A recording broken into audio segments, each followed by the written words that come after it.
to the open side. Karim Bete. Up the ball here to Samu, who's quick. Pete Samu looking for Karim Bete. Back to Samu. Oh, that is wonderful. That is wild. That is amazing from the Wallabies.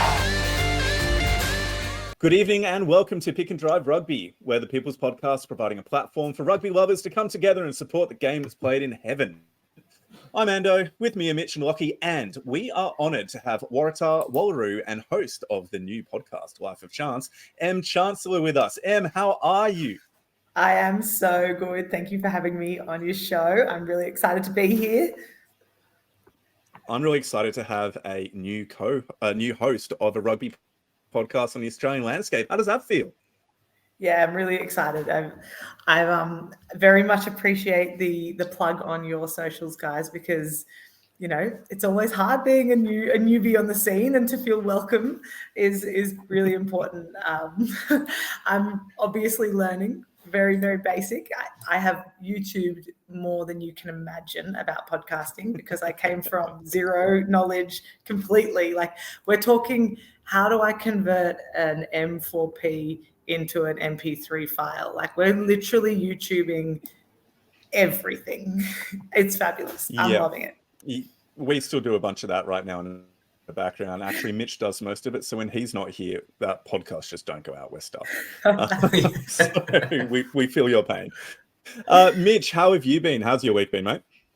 Yeah, pretty tired today, getting up at 2 a.m. to support the Wallabies this morning against Georgia, but glad to say we got the victory and first win off the back for the Wallabies in 2023 and first victory in the World Cup. So very much looking forward to talking about that and all the rugby that's happened this weekend. Mate, it's been great fun. And Lockie, you just caught a plane back from somewhere. Where have you been? Down in Tassie, Mitch. It's been a big weekend. Obviously, the World Cup's on, but everyone wants to know about the Tassie Rugby Union final, which is front and centre of everyone's rugby brain. Big shout out to Launceston Tell us about it. Lonnie Tigers, they've gone back-to-back in the men's premiership. Bernie had already wrapped up the Women's 7 series earlier in the year and the reserve grade men's, but it was the premiership final. And Lonnie absolutely dusted Torrena, unfortunately for the Penguins boys, 62-19, bit of a rinsing. So they go back-to-back. And unlike Mitch, who sensibly went to bed and got up for Georgia, we decided to stay up and watch all the games through to the end. So we're a little worse for wear, but certainly we'll sit down and break it all down with you guys now. Yeah, very exciting. It's nice to be able to have a chance to talk about a Wallabies win for the first time since November last year when we won against Wales at Principality Stadium. So casting your minds back nearly 12 months, it is scary to think that was the last time that the Wallabies actually had a win. But tonight we are going to be touching on three main points. If you want to get things up, Mitch, on the slides or the prezzo for people, we are going to be talking about Wallabies versus Georgia before we then jump into a recap of pools A, B, and D, and we then have a Wallaroos update. But before we dive into that, I did just want to touch on the Life of Chance, Em. So you started a new podcast. Can you give us a quick elevator pitch? What is it and why should we listen? So basically, as I want to say in inverted commas, professional rugby player that has come back to Australia, having had my first little stint over in the UK, I am fun employed. I have basically minimal income coming in, and I thought, why not? It's a great way to develop skills. I think my life is pretty fun. I have been involved with a whole heap of really exciting people. And the premise around my hashtag on Instagram is that it's the life of chance, and that's the life I live. And I'm asking a lot of questions around, like, when has someone taken a chance on you and it paid off, or when have you taken a chance and it paid off? So good conversations to sort of, I suppose, hopefully inspire the audience, but also selfishly to develop an ability to ask good questions and have good conversations. So hopefully it's a win-win and people come along for the journey, but if not, I'll just keep talking to one person and have my mum listen, but that's fine. Well, I think you've had at least 3 people in this podcast listen to it as well, or maybe 4 if you listen to your own podcast back like we do. But that's just to boost the numbers where we can. I am sorry to tell you, Em, that if you're hoping in any way, shape or form that this is going to make you money, I don't think it is. We've been doing it for far too many years, and Yeah, still not breaking even. So it is definitely for love, not money.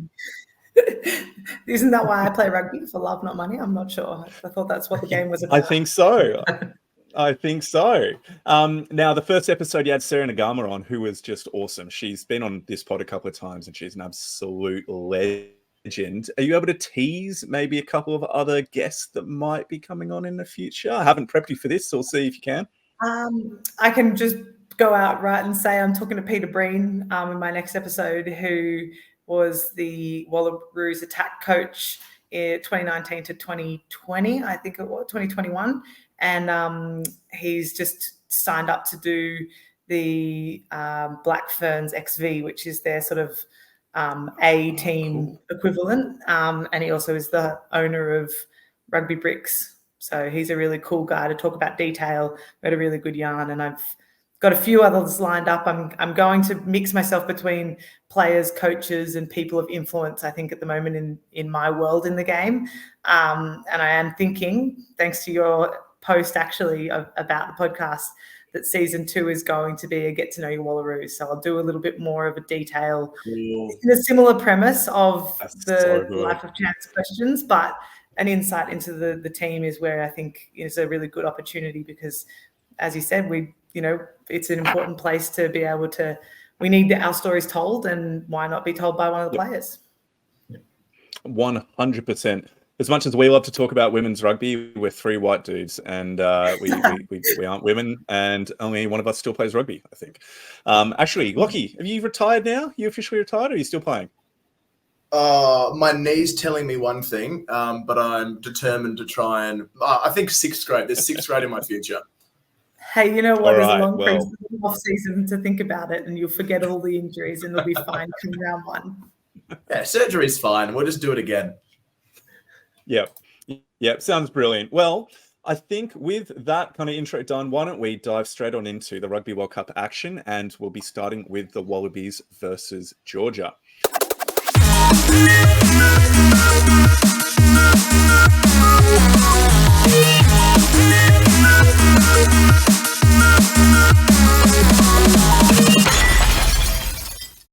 So this game happened on Sunday morning, 2 a.m. or 2:10 a.m. if you don't set your alarm properly and wake up a bit late and miss the first 10 minutes like I did. But either way, it was an incredible game, mostly because we won. Lockie, how exciting is it to talk about a Wallabies win for the first time in far too long?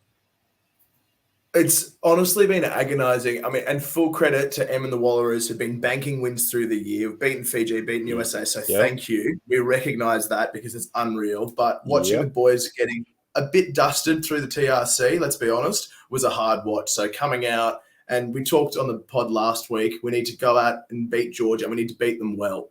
Get that bonus point, make a bit of a statement. I don't think it was as emphatic as it could have been, but we did everything we needed to. We've got the 5 points out of it, so I'm a very happy camper. Completely agreed. You know, it was the first time that we have won by 20 points or more since playing Uruguay in 2019, in the 2019 Rugby World Cup. So that was the last time we won by 20 points or more. We've had 2 19-point victories. That was against Georgia in 2019 and Argentina in 2021. So it just shows how much we struggle to put teams away. But Em, did you get up for the game, or did you watch it on replay this morning? The housemates and I got up at, we did it. So one of my housemates is English. So she got up for the 5 a.m. game and then woke us up as soon as that was finished, and we watched the Australia game on replay. Efficiency for time. Brilliant. You've got to have the as well. 100%. So what were your initial takeaways from the game once it had finished? I think the fact that we could get ahead, stay ahead, huge for the confidence, huge for the emotional side of the game. I think we showed some really good promise in the way we attacked. We offered good opportunity with some kicks that we don't normally see in terms of cross field. We played like a fast attacking game. We played, around the corner same way quite a lot. We really brought ourselves into the game. Unfortunately, I think second half we kind of took the foot off the pedal a little bit and we saw that probably our bench has a little bit of work to do in terms of, well, we know that they're not as experienced, but the structure of our game fell away in that back end of the game where we saw Georgia come through with their majority of their points. And Georgian bench looked more conditioned than ours. And it's not I don't think it's a fitness problem. I think it's just a game knowledge situation. Yeah, really well said. Now, 35-15, winning by 20 points, Mitch. There's a level of confidence. We banked the 5 points. Were you happy at the end of the game? I think one of the comments I saw shortly after the game on Twitter was a criticism of how long it took the Wallabies to get the bonus point, and that it took us until the 70th minute to score our 4th try to get that point. And the comparison is that we should be getting that hopefully in the first half. And we saw, as Em said before, they came out and they played a really strong attacking style in the first probably 20 minutes of that first half. We scored in the 2nd minute to Pataya. We then scored in the 9th minute to Mark Nawonga-Nitawasi. We didn't score again until like the 50th minute of the game. So in that period there, we kind of took the foot off the pedal a little bit. We let Georgia sort of dominate things a little bit more than we probably would have liked. We didn't take our opportunities as much as we were hoping for. I personally think Tate McDermott was that HIA that he got was a turning point in our momentum in the game. Up until that point, we were looking dominant. We were looking like we had Georgia on the ropes. We were taking our opportunities. When Nick White came on, I kind of felt like the shape fell away a little bit, and it almost seemed like the Wallabies shifted to a different form of attack and were starting to do things a little bit differently, probably earlier than they anticipated. Yeah, there seemed to be a point at which Nick White seemed to turn back to, in a good way, he's an excellent box kicker most of the time, but the shorter kicks over the top when he seemed to be getting a little bit too much distance on him to make them contestable for Marky Mark to be able to run through and take. And he seemed to just be just that step slower in releasing the ball from the ruck than Tate was. So it just seemed that maybe there was a different approach that Nick was bringing to the game than Tate. And that'll be a pretty significant thing next week with Tate most likely out because of the HIA protocols. I believe he did fail the HIA, so 12 days mandatory stand down. So I wonder if we might even needed to do a HIA from the symptom of that he was out cold initially. So in that instance, he didn't need to do one, and he has the immediate full stand down period. So I wonder if we're going to see Isaac Fines-Lealiawasa maybe even come into the starting role because he's the most like-for-like replacement for Tate McDermott. I think that would be an interesting thing to see. But we've had a lot from Eddie Jones recently talking within the media, as he loves to do quite combatively with journalists. And he's been talking a bit about trying to destructure the attacking approach of the Wallabies. So you mentioned before quite a strong cross-field kicking game. What did you see from the Wallabies that interested you from a tactical perspective? I really like the way Donaldson stepped into the fullback role. I think he inserted himself in really good opportunities. I thought having winger, not Nawonga-Nitawasi, Korobete coming through and filling in at the back end of the game at outside centre obviously changes the picture as well. I think we moved really well with our forwards. Like I like that we're playing with 6 and 7 on the edges, so there's a bit more space. You've got dominant ball carries and good space finders. I thought through Angus Bell. I thought Angus Bell had a really good game as he always does, and I think that Taniela Tupou stood up and put his mark where he needed to. I think the fitness is still going to be a struggle, but if you're 140 kilos or however big he is, I expect you not to be able to run as much, and then you add the heat, so it makes sense. But I thought I actually thought Carter Gordon and Ben Donaldson were awesome. I thought they did a really great job at sort of controlling the kicking game, because we know Georgia has a really good kicking game, and I think we countered that. There were some really nice low kicks that they were kicking down, which makes them really hard to catch because they're coming at a different angle to what the traditional high balls are. So I thought they did really well from a kicking game, which opened up the opportunity to attack. But when we were attacking in broken play, we also weren't like there weren't as many Hail Marys. Like there were some really close opportunities that we didn't pay off, which is okay because you don't want to throw it all out in the first game and everything pay off and the rugby gods be fully on your side. Like there's opportunities there to grow, and I think that's really important. But to be able to make breaks, make good decisions on when to hold onto a ball or pass an offload, like I think there's some really good promise moving forward. Yeah, definitely. And I think there were some great moments across the board from a lot of players, like talking about the kicking. We saw Marky Mark, Nawangani kick a couple of times, and his early 50-22 was instrumental in setting up the first try of the game. We saw some really good moments later in the game from Carter Gordon with clearance kicking from behind the try line, where he got it up to or beyond the halfway line from behind his own try line, which was absolutely immense. So although there were a few points at the start where a couple of kicks didn't go right to hand, I think that there was some definite improvement there, which was really, really positive. So, Mitch, starting with you, can you just take us through maybe one big moment and one big player from the game? And then, Lockie, I'll throw the same question over to you. Big moment in the game for mine was Taniela Tupou's intercept and runaway try that Donaldson ended up finishing off. I was pretty unimpressed in the lead up to that Georgia had made a massive line break and for all money looked like they were about to score a try when all of a sudden the ball finds itself in Taniela Tupou's breadbasket and then he's off again.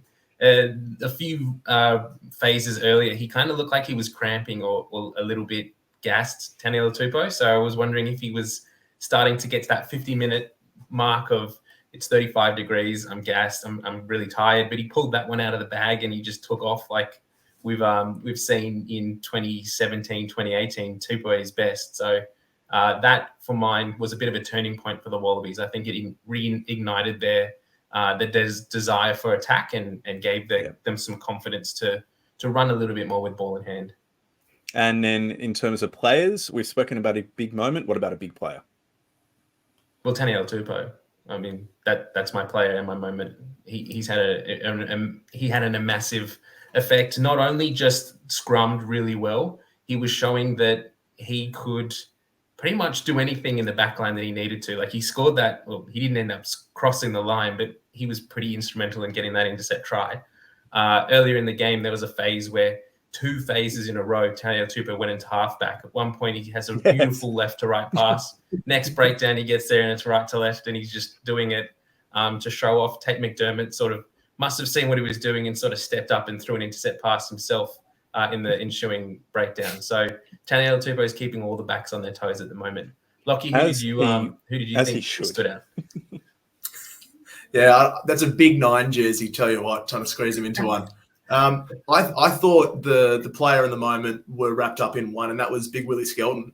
I know there's been a fair bit of chat about him coming in as skipper, and we've had our own debates about whether he's the right person for it, but I thought he had a great captain's knock, honestly. It was very much the Will Skelton of La Rochelle mode, and he was used as a really effective battering ram up the middle. And then the concern that we flagged last week about our maul being ineffectual both in attack and defence, he was rolling some of those mauls by himself and smashing through the middle. He just had a barnstorming game, I thought, from him. So that was really great to see. And even in the pre-game coverage, you could hear him and how vocal he was in the huddle. It was aggressive. There was a good amount of cussing, and he was really galvanizing the unit. Everyone looked really engaged and switched on.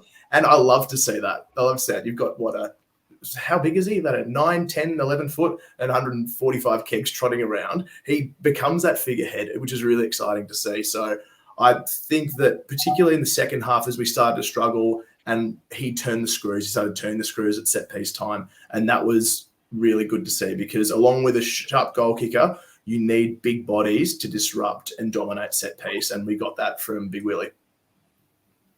I think this was, what was the stat? The largest pack that's ever been put out in a Rugby World Cup game at 960 kilograms, I believe it was, and 962 or 964. I think it was 2 kilos from the heaviest ever.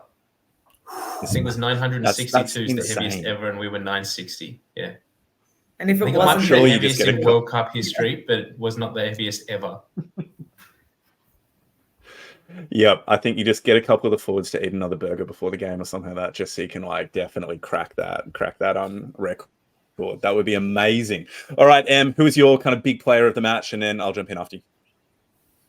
I'm going to stick with Ben Donaldson at the back of the field. I think he really inserted himself after all the sort of conversation around him before the game. Should he be the fullback? You know, I do think it was a hard deal for Kellaway not to feature, but in saying that, you need to have a kicker on the field, and he proved himself. I know he had the first miss of the game, but in the first penalty, but conversion. He stepped up. I think he played a really good game. He was really instrumental in some cover tackles and some great defensive work. And I guess my moment of the game, I think I'm going to go for a little bit of a different perspective, but my moment of the game was when Taniela was over the try line and turned around to the ref and said, "No, I knocked that on." I think that's like, if there's a moment in a team where you can just be really proud to be part of that country, like that moment, I was like, I think, like, you can say, "Oh, what an idiot." No one ever admits that. But to me, that's such a good standard to say, yeah, we're Australian. We're here to be fair. We're here to be good, but we'll be truthful. And that is something that, like, I don't know. It was a nice element to be like, "No, I didn't score it. Don't worry about looking for a replay." Like, honest. And if anything, he was probably kicking himself a little bit because he could have given himself a 2-minute water break while the TMO reviewed it. Angle. Yeah, no, he knocked it on. True. But, you know, maybe it was part of the game plan to run them off their feet at the beginning of the game and take control. And we were in a dominant position, so why not keep going? Exactly. So I thought it was a good moment in the game. Yeah, completely agree. And it's interesting looking at the fitness, because you mentioned earlier, Em, how the bench probably didn't have the impact that they wanted to, and I would agree in that broad sense, because I don't think it was fitness in the heat that essentially let the Aussies down in that second half, but it was just the execution, particularly as they unloaded the bench, and we didn't have any dedicated locks on the bench as well, so our line out went to poop in the second half. We lost 3 in a row at the tail end of the game, which is just really, really poor. But the player that I just want to highlight is Mark Nawaqanitawase. I thought he was excellent again. He's just made for the international stage. And there was this really great comment from Michael Hooper on a Stan Sport coverage where when you're doing a crossfield kick to Mark, it's not as though it's a low percentage play. He actually can get up and retrieve them the majority of the time.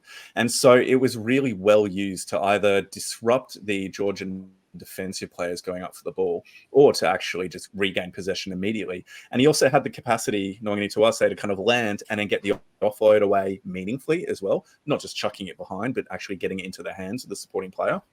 And so I'm looking forward to seeing that evolution continue within our game, because it's not since Izzy Folau that we've had that cross kick weapon in our arsenal.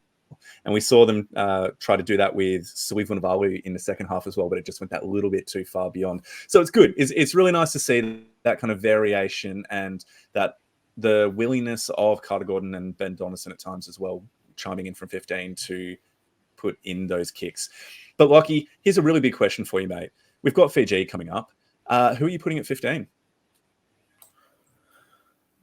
That's tough. I think at this point, you would still keep Donaldson for cohesion. If this is a partnership that you want to develop with your 110 as Carter Gordon and Dono's got his kicking boots on, that's something that I'd like to see continue. But I think it needs to be balanced, because, as you alluded to before, the bench was strange. It was really strange. So you've got Lafayette running around, largely a specialist 12 who can cover 13, and then a specialist right winger who's only played one game on the left wing, which was that last one in France, and then no traditional fullback cover excluding Dono. So it was a strange kind of mix. I'd love to see Kells get a shot in the 23 jersey and lock that in for this. And if it means big minutes, then so be it, because you have a good attacking threat and combination if you're able to cycle through Carter, through Dono, and through Kells and use that spine fluidly. So I think that needs to change, because carrying a specialist wing and a specialist 12 against Fiji, I don't think we're going to get much pay from that. So I think Kells has a big role to play against Fiji. But as we mentioned before, like, there's going to be mass changes, especially with Tate out of action. I'm a little bit concerned with Andrew Kellaway slotting in as a replacement fullback, purely for the way we saw in this game. Ben Donaldson took a lot of pressure off Carter Gordon and stepped in at fly half a number of times and was directing play a fair bit, took away the kicking duties, was tactically kicking in field a little bit better, particularly in the first half than Carter was. That allowed Carter to ease himself into the game. I feel like if we had someone like Andrew Kellaway back there that isn't a playmaker, doesn't have the experience leading a backline around from 10, like Donaldson has, he's played both for the Waratahs this season. I just don't know if that Carter is able to exert himself back into the game like he did this week. I think the fact that Donaldson took so much pressure off Carter's shoulders allowed him to settle and to throw that pass for the final try to Donaldson near on full time. Andrew Kellaway, for mine, as good as he is as a fullback and as good as he is as utility backup option, he's not played any fly half, and I just don't know if he would be able to step in and be as effective replacement for him. Yeah, interesting thoughts there. And what are you seeing as big changes for Fiji? Obviously, we're going to have Tate McDermott out. So are you thinking they'll be starting with Nick White, or will Isaac Fines Leilewasa step into the starting 9 jersey? I hadn't really thought so much about that, but I actually, when you mentioned it just earlier, I think Isaac coming in as a starter it's a big call. It's a very big call, but it's something that Eddie would do, right? Like, it's not out of the realm of possibility. And I think that's almost exciting. If he, I don't know how he plays under pressure as much as anyone else, because he hasn't played in this stage for long enough. But I mean, Eddie seems to have a sink or swim sort of mindset. So let's see him swim. Let's see him start and keep Nick White on the bench, because he's not. I don't think his partnership, Nick and Carter Gordon's partnership, has the same gel. So, and I have no idea about Isaac and Carter. So maybe that'll be fabulous too. Maybe it will. Who knows what goes on in the minds of Eddie Jones? None of us really. But what other changes do you expect to see, or do you think we'll see basically the same 23, maybe with the number 23 change? Yeah, I think number 23 change would be great. I'd love to definitely see Kellaway step into the 23 jersey. Forwards wise, I mean, we don't have a lot of other options. I'd love to see Slipper on the bench, but I'm not. Yep. Is he good to go? I believe he's meant to be available, and Nick Frost should be available as well, coming back from, I think it was an ear injury or something. Yeah. Not a cauliflower. I'd love to see both of them on the bench. I think we need a little bit more experience in that front row, particularly. I think the boys did a good job coming off the bench, but I think adding Slipper there will just give a little bit more reassurance and support to that front row combo through the transition. And then it would be nice to have a lock on there too.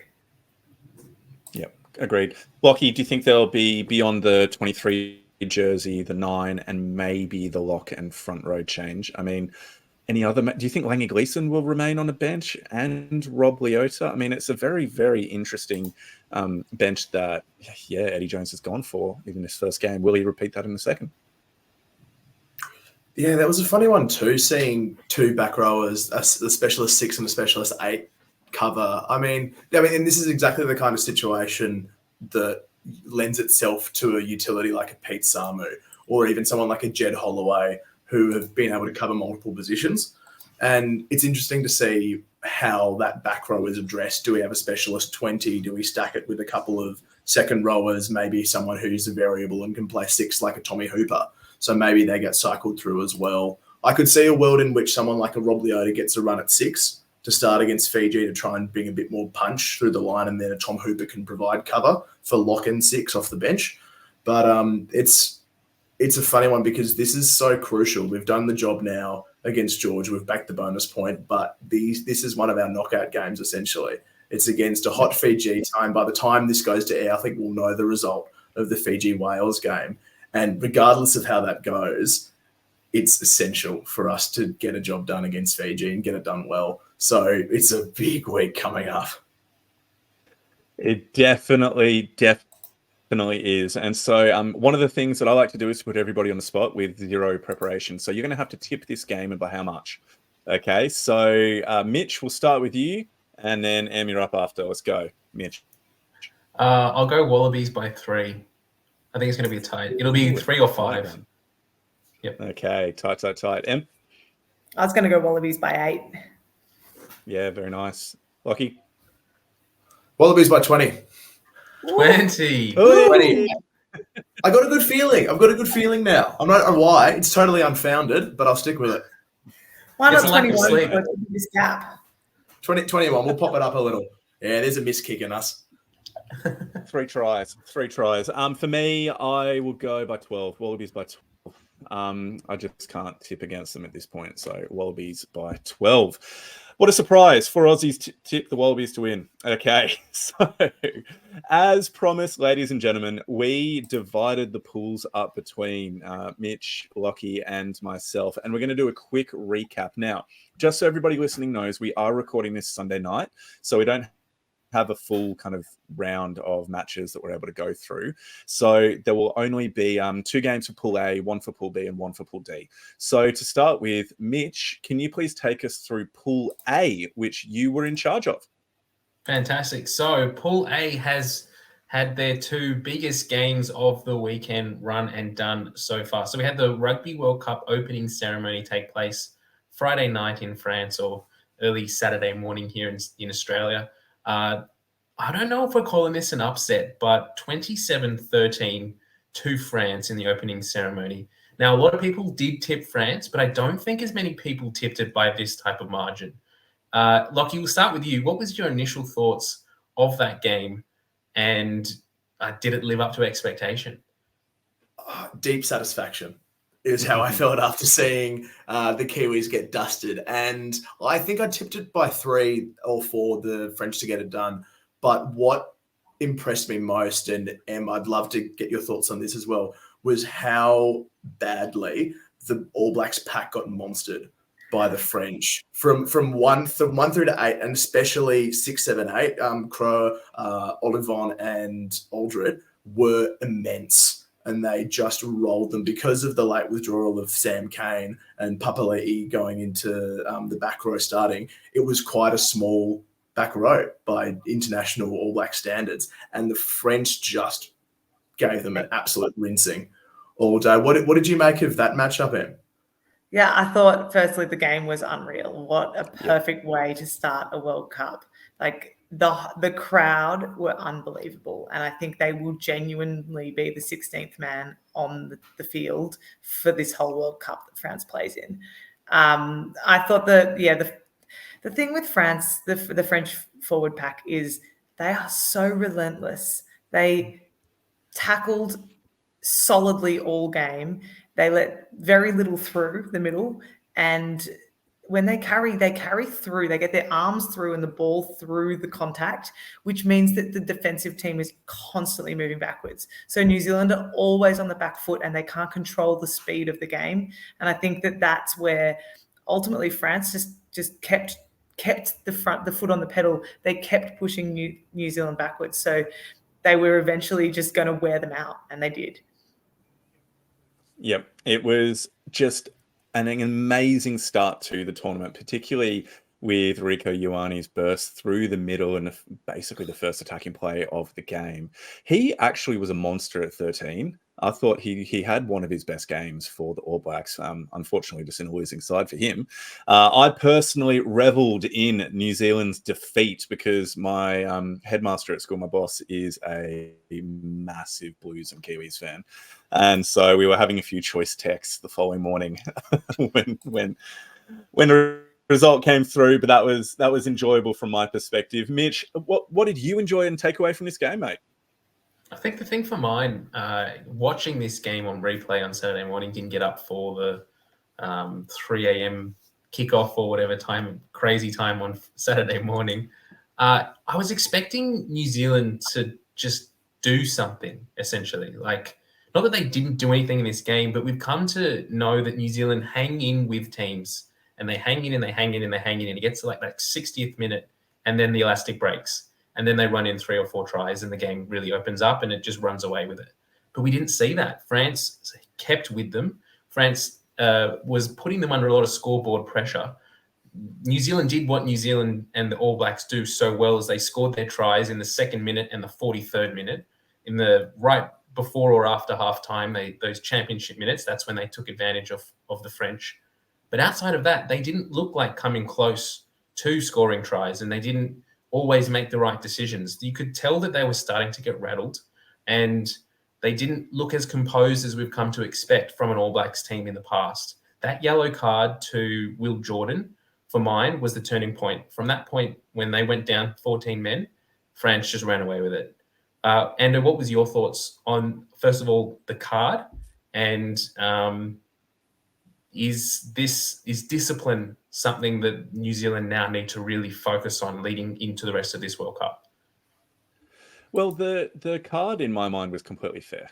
I mean, I thought it was a yellow card. I didn't think it deserved more than that. I thought it was well officiated or adjudicated within that moment. Had absolutely no problems with it, despite it happening to Will Jordan, who is one of my favourite non-Australian rugby players in the world. So that was disappointing. But the thing that really stood out to me was the French being so willing to play without the ball and back their defence, their Sean Edwards coached defence. So they kicked 76% of their possession, which was a full 16% higher than during the summer series that they just played in. So it just shows how intent they were in playing in the right areas of the field and how willing they were to let the All Blacks attack and just know that they weren't going to be getting through, which is really, really impressive. I don't think there's many defenses in world rugby that would be confident enough to give New Zealand the ball for the vast majorities of the game and just simply say, go for it. We know we're going to back our defense every single time. And they did, and it worked. And so I think you saw, funnily enough, I find it funny because, I mean, it's the Kiwis, but they seem to run out of ideas and attack.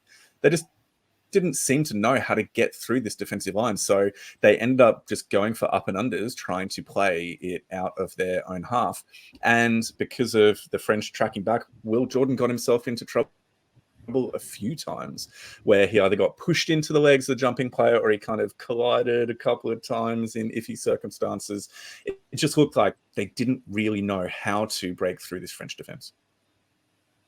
Lockie, moving forward for the rest of the pool stages particularly, France, this is a statement game from them. They've come out in the opening game, they've put a lot of points on New Zealand when a lot of people were expecting New Zealand to come away with the victory. How does France maintain this momentum now when you consider they're coming up against Uruguay, Namibia, and Italy before they get to the end of the pool? Rotation.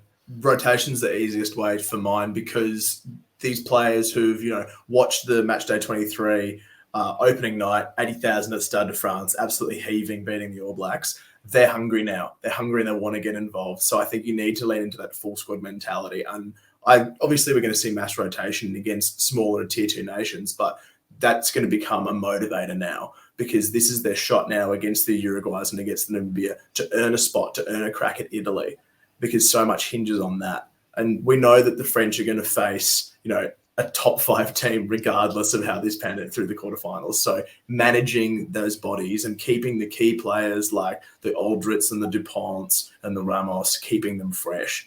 And it also gives an opportunity. So we saw the pay from having someone who can kick it from 55 out and 50 out on those defensive turnovers. And that's why they were so happy to kick it away.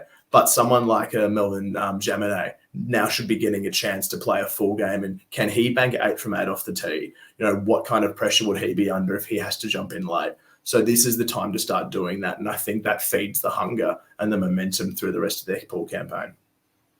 How do you think New Zealand bounce back from this? Do you think that this lights a fire in their belly and we're going to expect 100-point victories for the next 3 games? Well, I think it's an interesting one because we all thought after New Zealand losing just before the World Cup that we were all in for trouble for the World Cup because New Zealand bounced back from a loss. We didn't see that this week. And I'm sure that they are cool, calm and collected and they're in their change rooms or back in their hotel saying, it's one loss. We're still fully in a position to get out of our pool. And we all know at World Cups, it's once you're in the top 8, anything can happen. They need to play well enough to be in the top 2, to leave their pool, and then it's another story. So I think this is something you dust yourself off with. New Zealand don't face being in this position often, so it might be an uncomfortable place for them, and that will be the hardest part, is that mental battle as a team. Do you start fracturing inside and thinking it's someone else's fault? Is there frustration? The list goes on, but ultimately I don't think this is the worst situation New Zealand have ever experienced, although it is the first loss they've ever had in a pool game in a World Cup. So there is bad to it, but I think ultimately we can't underestimate New Zealand as a rugby nation, and we know that they're going to play some really good rugby for the rest of this World Cup. As much as I know we'd all, as Australians, love to sit here and gloat that New Zealand have lost their first ever World Cup pool game in Australia, have got the victory, we should move on. So the other game in Pool A was Italy over Namibia. Now, the final score in this game was 52, sorry. 52-8. Yeah, I've got a little thing that comes up and covers the score on my end. 52 to 8 in this game. For those that caught it, pretty one-sided for most of it. Some fairly soft tries let in by Namibia. Great to see Richard Hardwick from the Rebels out there giving it his all and running out there. But what the outcome of this victory is that Italy is now sitting with a bonus point top of the pool. So maybe not the outcome people were expecting after the first weekend of rugby in Pool A, that we have Italy sitting at the top with a bonus point and France and New Zealand, or New Zealand in second last at the moment, down the bottom of the table. But interesting to see how the final game goes between Uruguay and actually, no, that's a draw now. So that's all for Pool A for this week. So it'll be interesting to see how we go next week. I am kind of worried to see how the games with Namibia and Uruguay go against both France and New Zealand. I'm expecting some pretty big scores in the coming weeks. Let's move across into Pool B, and I believe this is you, Lockie. Yes, Pool B. And this was a pretty tough watch, to be honest. I was back in the Oaks as much as I could, and the main thing is that they got the first try. So all the Irishmen who'd packed out the stands, you could hear a pin drop after Gabriel Rapano scored against the run of play, second minute, I think. And where I was watching at the clubhouse down in Tassie, it was absolutely popping off. We were all on Team Romania.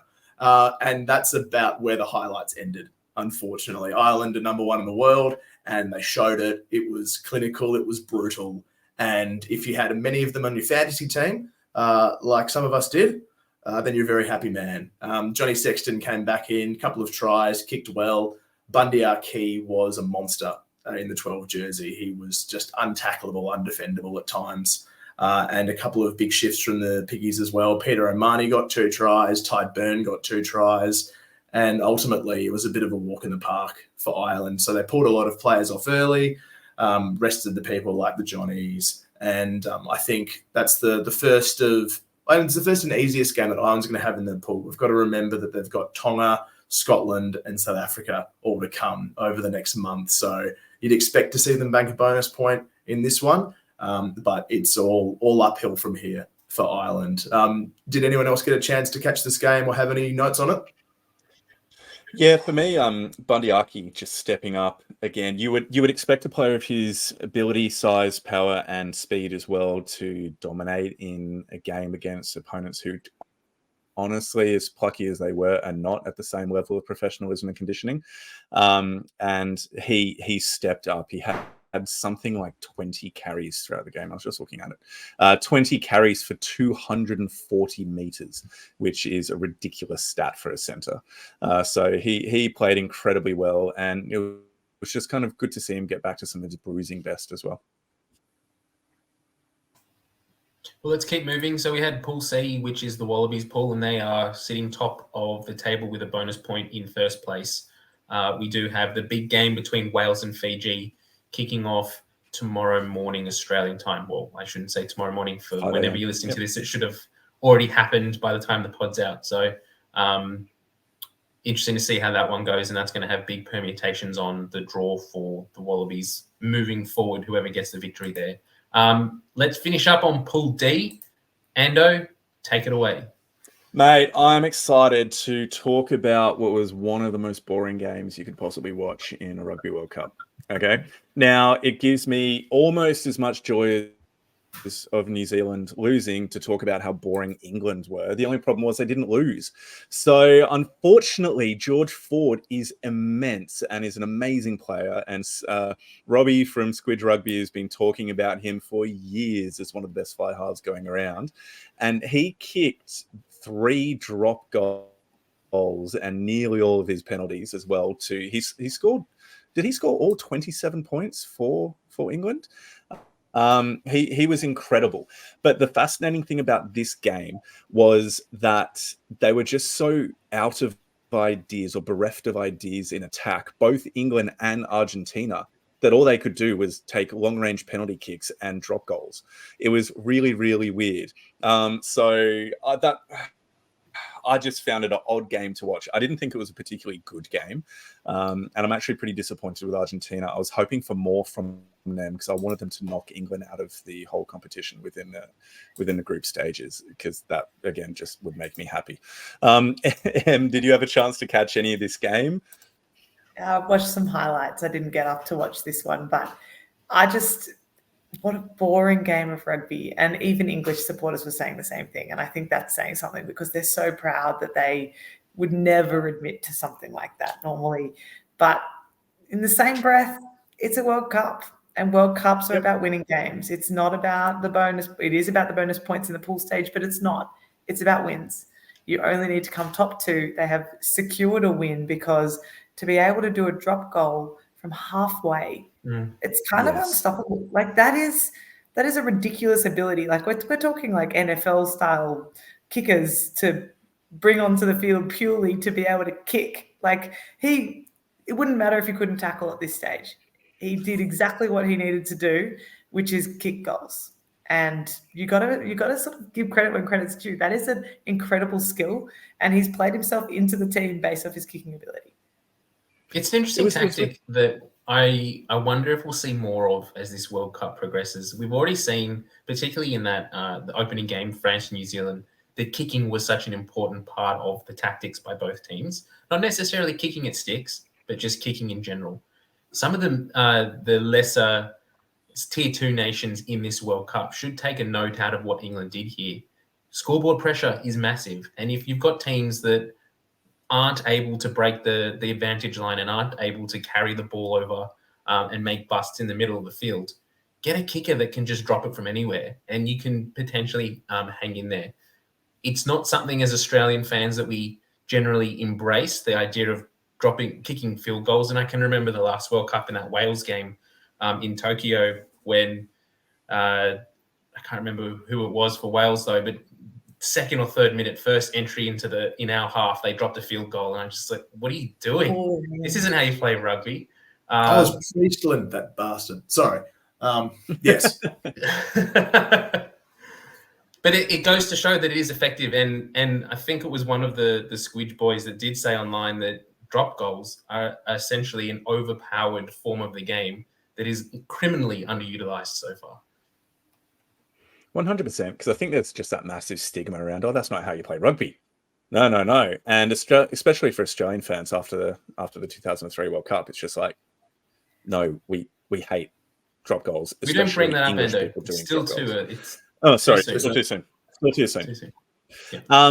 But I mean, the thing about George Ford's kicks was that he was clearing the crossbar he could have gone back another 5 or 10 meters from kind of 52, 53 meters and still made it over from there. It was immense. And so, look, I would be happy with the 17-point win over Argentina. I really would. And so I think the English fans need to be happy about that. And I do find it really disappointing that Argentina weren't up for this game, which is really surprising because they have looked pretty good under Michael Cheika over the last couple of years. So the fact that they had such an insipid display in their first match is really, really disappointing. But honestly, that's it. There isn't anything else to talk about. Japan versus Chile is going live. It's Japan, Chile, isn't it? Yep. That's going live in about 15 minutes as we speak. Now when I'm talking. Yeah. So, as we speak, we don't have any updates yet so far, and that's basically it for this round. So Pool D, done and dusted. Fantastic. Well, I think that wraps up our chat on the Rugby World Cup for this point. of the opening weekend. A lot of rugby still to come in the early hours of the next 2 days. So do make sure you've got your Stan Sports subscription. Do make sure you're catching the minis and the highlights there.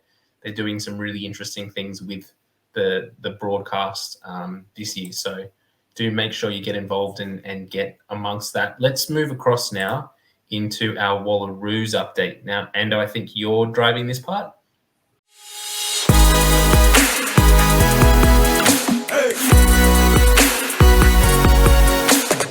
Yes, I am. And again, Em, it is awesome to have you here so we can talk all things Wallaroos. We love supporting the girls as they get amongst it. So you've just been up at Ballymore for the weekend, I believe. What was the focus and how are the new facilities at the newly refurbished stadium? Yeah, the stadium and the facilities are unreal. It's so exciting to see, in inverted commas, home of women's rugby, but really it's the home of the Reds, and we're excited for that too.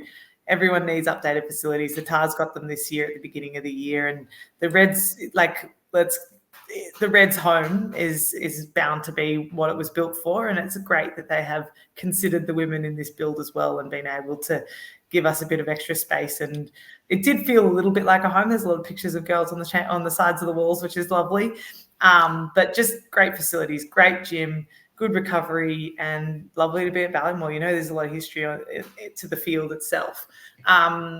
We were there just for a 3-day camp, getting as many members of the wider squad together as possible, because ultimately when you spend all of your time in state-based programs, it's hard to connect. You come into camp normally in the week leading up for a test match, and you're all focused on the test match. There's not a lot of opportunity to ask questions and go through things as a whole squad. So it was really great to be able to come together, get a bit of clarity on a few things that we've been working on whilst we've been apart, and have the time to just bond on and off the field in that sense of like just reminding each other how you play, scrubbing up on some line-out bits and pieces and some technical stuff that we can do together. So it was all in all a really great weekend of rugby. And this is in the build-up to the second match in the O'Reilly Cup, which is the annual competition against the Kiwis, as well as the World 15 comp, correct? Yeah, correct. Yeah. So we go... Perfect. So... No, you're right. You go. No, you go. You're about to keep going. I was interrupting you. I was just going to say we go away basically on the 22nd, I think, of September. We come together and we play on the 30th of September in Waikato. Brilliant. So you go then from there about a month later, I believe, you're going to be back in New Zealand for the 3-game series in the World 15, playing against England first, then France, and then Wales. They're Wales. They're three of the best teams in world rugby. It's a pretty incredible competition that you're a part of. What does it mean to be a part of this with the Wallaroos? I think it's really exciting. I think WXV as a competition principle with Div 1, Div 2 and Div 3 is great because it means we're not playing against the same teams based off location. To have that opportunity to play the top 3 teams in Div 1 of WXV, the top 3 teams of the Six Nations versus the top 3 teams of Pac 4 just means that we're not, and we don't cross over with the other teams that played Pac 4. We only cross over with the girls from Six Nations. So to play a different style of rugby, we've only played England once whilst I've been a Wallaroo, and we haven't played France in a long time. So to be able to play that caliber of game, I think it's a really great opportunity to see where we stand on the field against some of the best. And if you want to be the best, you've got to beat the best. So it's a great place to start, and we'll see where we stand at the end of October. The last time that the girls played against England, it was in pretty horrific conditions in the World Cup. And you had one of the most iconic tries scored for the Wallaroos with your incredible glide across the water-filled turf there. Absolutely awesome photos, which I do note is the cover shot for the Life of Chance podcast. But look, it was a difficult game for the Wallaroos, and going up against New Zealand and France as well are going to be difficult games if we're just being completely honest. We've got hope and faith, but it's going to be hard. What needs to change, or what do the girls need to be able to do in order to overcome those challenges that they're facing against these top tier teams? It's a good question, and I think if I had the answers, we'd win. It'd be pretty simple. I'll call up Jay and have a chat with him.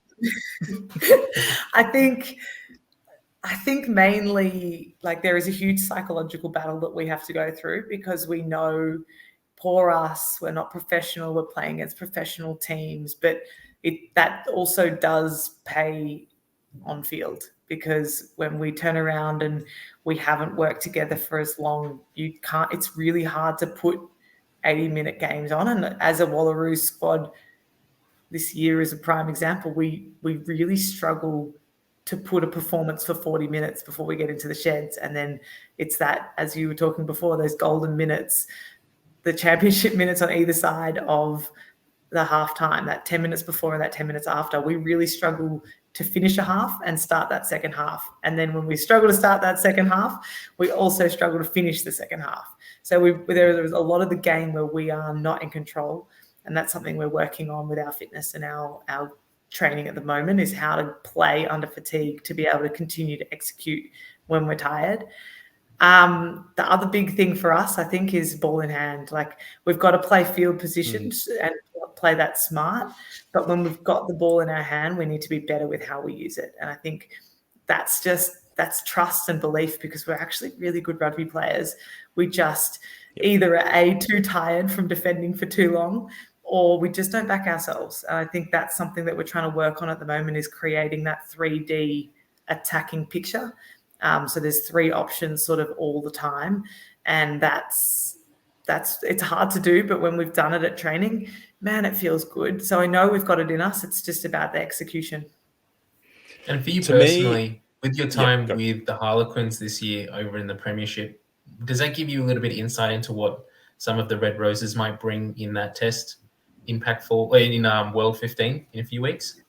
Yeah, I mean, it does. To be honest, I think it was the best experience for me, because I realized they're not actually any better individually than a lot of the girls in the Wallaroos either.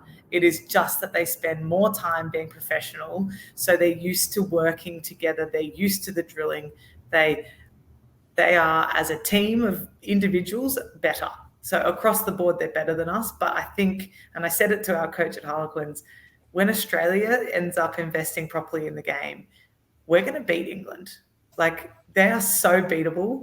We're just not on the same platform at the moment. So it's a hard battle, because we're apples and pears at the moment, and it is difficult. It's not undoable, but when we're apples and apples, watch out.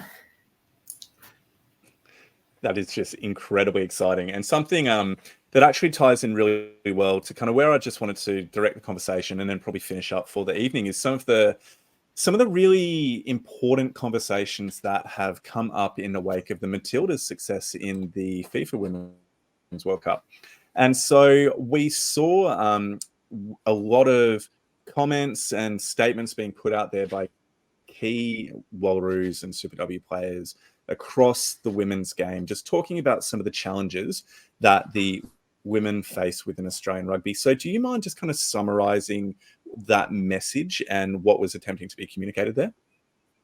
Yeah, so we all posted as a group. We decided that it was appropriate to post a unanimous message on all of our socials. And the sentiment is not, it wasn't supposed to be picking on any individual. It's not a reaction to anything that we've seen. It was supposed to be a statement of, we're frustrated. We know that there's an opportunity out there and an appetite for women's sport in Australia. So at what point does Rugby Australia have to just say, yes, we're going to back it fully? Like, we know that they support us, but we don't feel it all the time. And I think it was just, a pile of things that have just built up over time, and the girls got frustrated. And when you see success in other sport, you know that we're so close to it that it just felt like the right time to sort of stir the ship a little bit, stir the cup, and see what what would happen. And we ended up having some conversations, and we're still in conversation with Rugby Australia along with Rupa. And I'm not going to go into the detail of those conversations because that's obviously not for anyone else to know about just yet. But the sentiment of the conversation has been really great. It's been really positive. Phil Ward's been fabulous in his communication with a group of us that have been having those conversations. And I think ultimately our message is we want to be perceived and we want to be seen as an equal opportunity. We're not saying that means that we want to be paid equally yet. It would be lovely, but we're also not stupid to the financial landscape and where Rugby Australia is at. That's not our ask. We're not being unrealistic. We just want to be seen in the media, perceived the same way or presented the same way you present the boys. And that is a much more dumbed down version. But I think the main message is we want the environment in Rugby Australia to be, we have 2 15s teams, men's and women's. Not we've got the Wallabies and then, we've got those Wallaroos. We've got to sort of make it look even. We don't want kit that has all men's sizes with Wallabies whited out and Wallaroos stuck over the top. We don't want that. We want to be treated like we're serious. We want socials to be presented, and we want the communication so we know what's going on, because we know that Rugby Australia are doing things for the Wallaroos, but it's really hard to celebrate it or feel like it's being done for us when we don't know what's happening. So the biggest thing has been communication, which has already developed positively so far. And then the perception of who we are and how we're presented to the public. And that's also, I've seen a massive shift in the last couple of weeks as well. We just need to see it continue. I'm loving that. And that seems to be a really positive step. I mean, we did have the announcement, I think the day after all this started to go down, of Jamie Fernandez being appointed as the new women's high performance manager. Which, sorry, is it Hemi? Hemi, yeah. It's the J is an H. Yeah, my bad. So having their appointment into that role, which at the time, if you didn't know that had been something that Rugby Australia had been working on, just looked like a reactionary thing. But there'd just been, as you said, so little communication that it did look reactionary. And it's great to hear from you that is what's happening, because it's been completely a media silence from RA in a public sense. So again, that kind of just, I guess, in a way speaks to what you're talking about, how communication is important, and making public communication about the value of women's rugby, not only as a statement, but also then borne out in actions moving forward. So let's see if the proof's in the pudding, and hope it continues and is positive moving forward. But boys, was there anything else you wanted to ask on this topic? Yeah, I just wanted to sort of speak about, from a fan's perspective, that we feel the frustrations for the players as much as you do as well. I mean, when we look at the way that the Wallabies were gifted or given a send-off to the World Cup, it was publicly announced that they were having a fan meet and greet opportunity. Probably a silly time to have it, and I've spoken to Lockie around that off the air at 3:00 on a Wednesday afternoon when everyone's at school. But the fact is that there was access and there was public announcement that the Wallabies players are here, and come and meet them and get jerseys signed and get photos and stuff. The Wallaroos had their going away party or send off at Luna Park last year before the World Cup, but it wasn't publicly announced and it wasn't sort of branded on socials. And as a Wallaroos fan, as a Sydney-based Wallaroos fan, I would have loved the opportunity to go there and meet some of the girls and, you know, get stuff signed, get photos, wish you the best as you go off to this tournament as well. So it's frustrating for us as well that we're not given the opportunity to celebrate you guys either. And yeah, we'll keep backing you as much as we can on our platform. We just need RA to sort of support us in that push as well. So we really hope these next few months and years for the Wallaroos do see us move in a brighter, more positive direction. That's so appreciated. It really is. And I think those little things like the farewell are prime examples of how we as players feel that frustration too. So it's little things that can be like our farewell wasn't a public event. It wasn't promoted because it wasn't an option. It was just for a closed group of people, which is fine if that's the sort of the general statement. We're doing private farewells, but it's not the same if a year later it's a completely different picture, and we know that the budget hasn't got that much bigger this year. So exactly. Yeah. I feel like there's a lot more that could be said about this, but I think everything constructive at this point has already been said. So we might leave it there and really, really recognize that this has been a great opportunity for a lot of the challenges that are facing women's rugby to be aired and spoken about. And hopefully, as you said, Em, hopefully with the conversations that have been happening with Phil Ward, that there can be a lot of positive growth, because, I mean, you've got people that will be right behind the Wallaroos as much as they possibly can, out supporting the Super W teams as much as they possibly can. We just need RA to make sure it's a priority as well for the fans to be able to get there too. So, ladies and gentlemen, let's finish things there. We are now at about an hour into our first episode of the Rugby World Cup. It has been a good one. We've had a Wallabies win. We've had a lot of great rugby to talk about. And we've been joined by an absolute legend, Em Chancellor. So, Em, can you just quickly go through, if people want to see more of you and your stuff, where would they find it? Basically a one-stop shop. Instagram is basically my only connection with the outside world. M_Chance is my Instagram, and you'll also find everything you need about my podcast, Life of Chance podcast, on my own Instagram. Have you got any plans Brilliant. for 2024 in the works yet? Should we see you in Waratah's colours again, or another stint in the Premiership potentially? I do have some plans. They haven't just been announced, so I will keep them close to my chest. But there should be something coming out in the next. Good try, Mitch. Yeah. Well, we look forward to seeing you. We look forward to seeing you in a Wallaroos jersey soon, and we'll be following your journey, your rugby journey, wherever it may be in 2024. Thanks so much, guys. Thanks for having me on the podcast. It's been an awesome experience. Absolute pleasure. And now we're going to need to finish up. Otherwise, my children are going to burst through the doors into this room right now. I'm trying to hold one of them off the camera. So, ladies and gentlemen, thank you so much. Have a wonderful week, and we'll catch you later. Bye. Bye.